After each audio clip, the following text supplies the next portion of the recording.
So, dito tayo. So, may nag-acquire kahapon sa Romblon, no? Goods naman ng ating pinadala, kaya lang mukhang na-stress sa biyahe yung lalaki. Mukhang nagkakasipon. So, sana mag-survive. Pero pag hindi nag-survive, marami naman tayo dyan na pampalit. Padalhan lang natin. So, bagong ligo sila, bagong linis din ang kulungan. So, ito. So, ang i-feature natin ngayong araw ay Astrolorp at saka yung hybrid na Dongtao. Ayan. Lalaki nito. Lalo na yung hybrid na Dongtao. Yung dalawang malaki na yan. Ayan. Kunin natin. Medyo mailap. Kasi 1 month old to, guys. Ayan. 1 month old pero ang lalaki. No? So, una natin kunin yung mukhang lalaki. Kasi yung Astrolorp ay ang hirap malaman kung lalaki o babae kasi tingnan nyo, guys. Bilog ng katawan nito. Yan. Yan. Oh. Ito, sa palagay ko, lalaki. Ang haba kasi ng palong nila, parehas. Lalaki at babae na. So, punta tayo sa liwanag. Yan. Ang bilog ng katawan, ganda. So, ito ay Astrolorp. Yan, oh. Single comb. Yan. Ito ay nasa 1 month old na. Pero ang bilog ng katawan, oh. So, halata pang sisiw kasi andyan pa yung mga balahibong niya, sisiw, no? So, white. Ganda ng paan, laki. Yan, oh. Taba. Lalaki siguro to. Nasa nasa 90% ako na lalaki to. Yan. Almost 100% na. Yan. So, pakita ko naman sa inyo yung baka babae. Nasa 50-50 pa ako. 50% na. Yan. Pakita ko. So, nag-base ako dito na babae to sa klase ng paglalakad niya. Pero doon sa itsura niya, mukhang lalaki din eh. Ito, nahuli na natin. Yan. So, sa paa, yan. Tingnan nyo muna yung itsura. Yan. Ang haba din ng palong, di ba?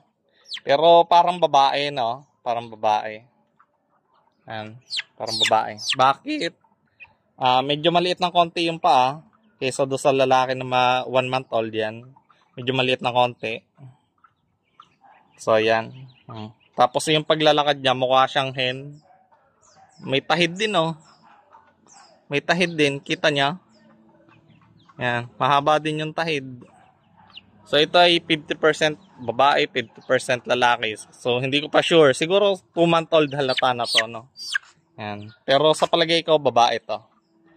No? Tapos yung isa, lalaki yata. Hindi ko rin yung maliit na yan. Yan ay siguro nasa 3 weeks, no? So, ito naman tayo sa hybrid na Dongtao. Ang ganda ng palong, guys. Ang ganda. P-comb. Ang laki. Hybrid to na Dongtao, no? Hindi siya pure. So, mas mura ang presyo niya kesa sa pure, no? Ang ganda ng palong, guys, oh. Oh, ganda.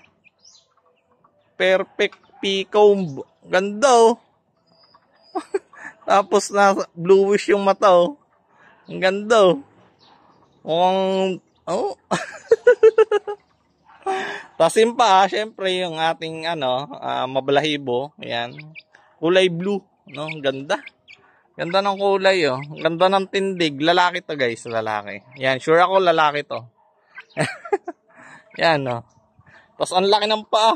Ayan, oh. Ganda. So, yung babae, yung isa pa nating Dongtao, no? Hybrid na Dongtao. Ito, yung isa, mukhang ikikip ko. Nasaan na yun? Wala, ito. Ito.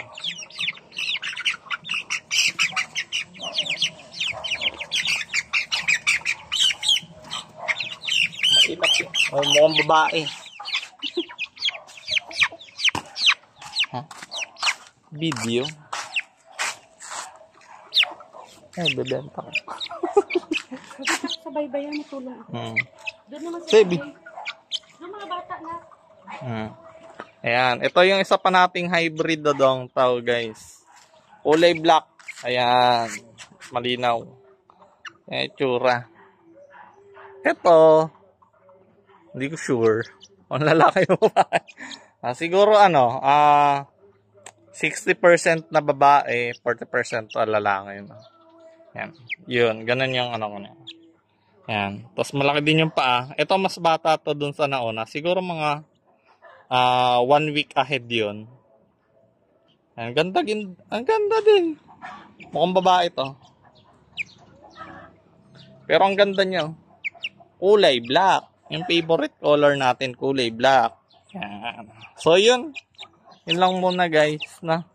Update kayo dun sa ibang may mas maganda kasi dito. Siya, kulay black din ang feathers. Tapos yung paa guys, ang ganda, kulay black talaga. Tapos sobrang tawa. Yan Okay, so yun lang muna mga kateknik. Update ko kayo dun sa din-deliver natin.